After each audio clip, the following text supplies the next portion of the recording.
For today's video, let's build and talk a small background of Tamiya 172 scale MiG-29 Fulcrum.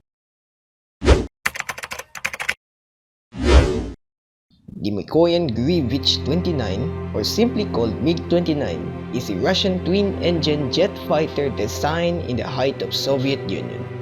It first flew on October 6, 1977 and fully introduced in July 1982.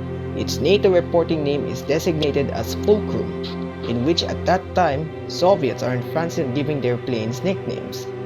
But they did it anyways as an unofficial nickname for it. The jet in its subject is designed as a response to their country rival, the USA, of the emergence of new generation of fighters. In the mid-1960s, at the height of the Cold War and the Vietnam War, the United States Air Force, or USAF, had been problematic in their primary fighter and bomber planes at the same time. Supersonic low-flying bombers such as the F-105 Thunder Chief can be easily pounded by even the older MiG-17s and more advanced and agile MiGs at that time. They utilized an F-4 Phantom too to regain air superiority, while the Soviets responded with MiG-23 Flugger. But then, in the nearing ends of the 1960s, the US unveiled and started their FX program, which then later in 1969 comes with the introduction of F-15 Strike Eagle as the USAF's new air superiority asset. This was then followed by the introduction of the Grumman F-14 Tomcat in 1974 and General Dynamics F-16 Fighting Falcon in 1978. The US and its NATO allies had been supplemented with these new generation fighter jets that made the long-fabled Soviet MiG-21 Fishbed and the Su-15 Flagon go wee-wee all the way home. Aww. The Soviets didn't want to get dominated by the new toys that their rival is made. Hence, they demand of developing a new air superiority fighter of that same year when the F-15 is debuted. The Soviets' response is the Su-27 Flanker, which is designed for frontline fighting, and for today's build in this video is the MiG-29 for its air superiority role, which then improved further for multi-role capable mission.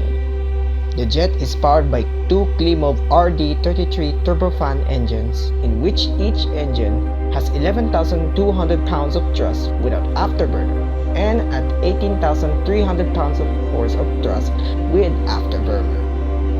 This gives her a climb rate of 330 meters per second, a cruising speed of 1,500 kilometers per hour, and a maximum speed of 2,400 kilometers per hour.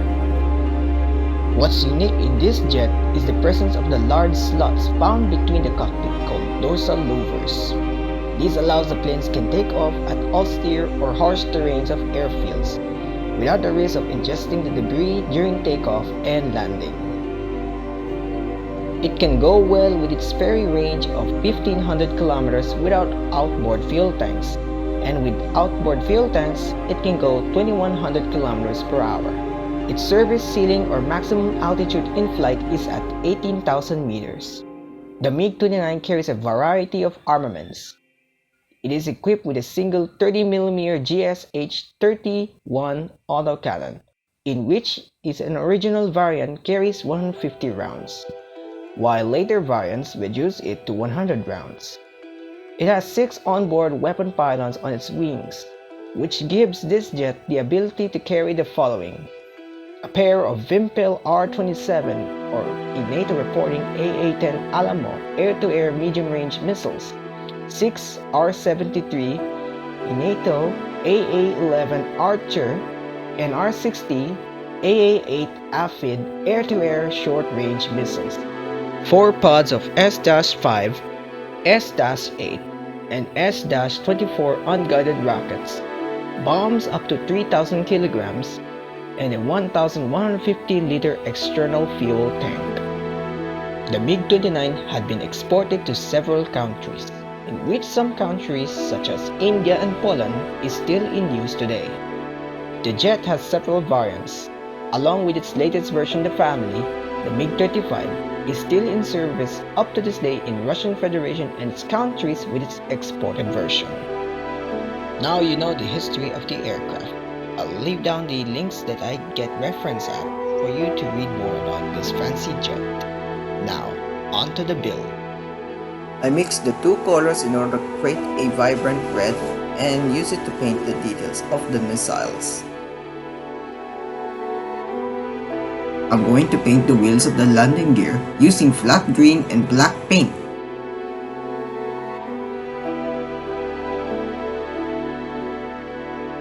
I can also use the black paint for the missiles details.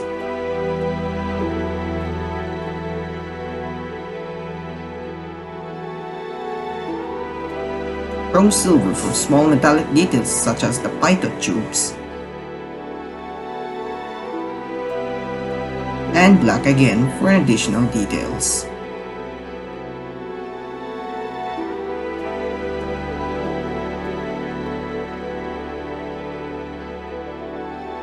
Take off the nibs of the missiles and use a small hand drill to bore out the ends of the missile and give a better detail on it. 1mm seems small for the Alamo, so I used a 1.5mm for it. After satisfactorily making a hole, all is painted with gunmetal color. I start put the wheels and missiles together on the jet.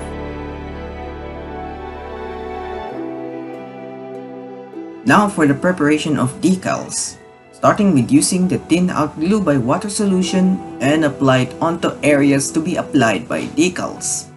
Then leave it to dry.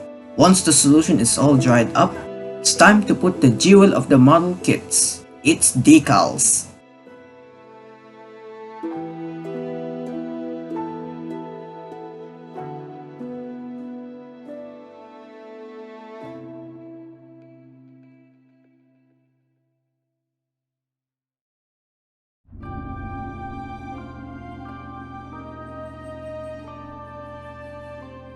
I love the fact that this kit has its number as my birth month, and I want to give extra effort for it. It also serves as my lucky number, which explains the time I took to put every single detail and decals onto this model.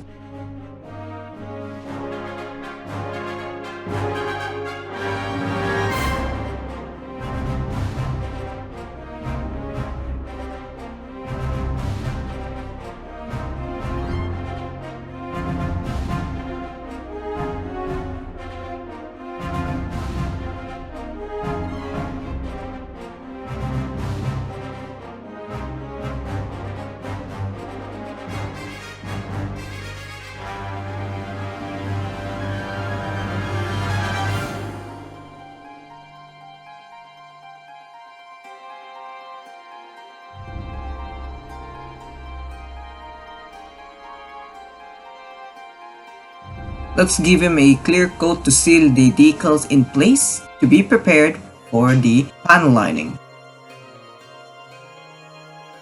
Time to take off the masking tape on the canopy.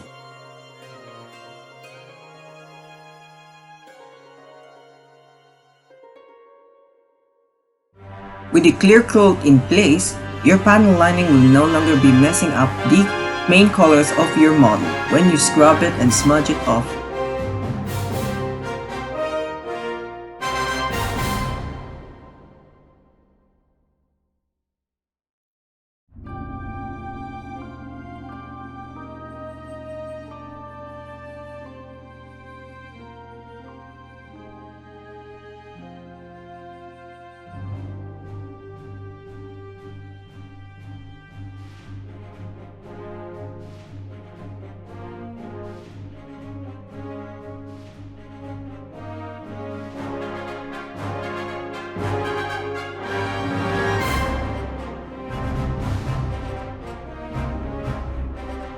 Finishing touches by adding some suit effects in some details.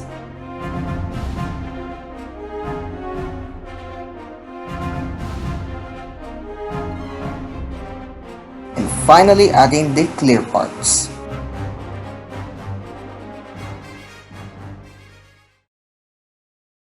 And after that, this model is finished.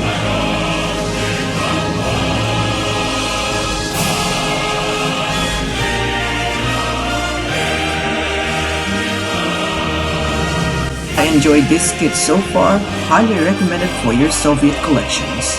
Until next time, toodles!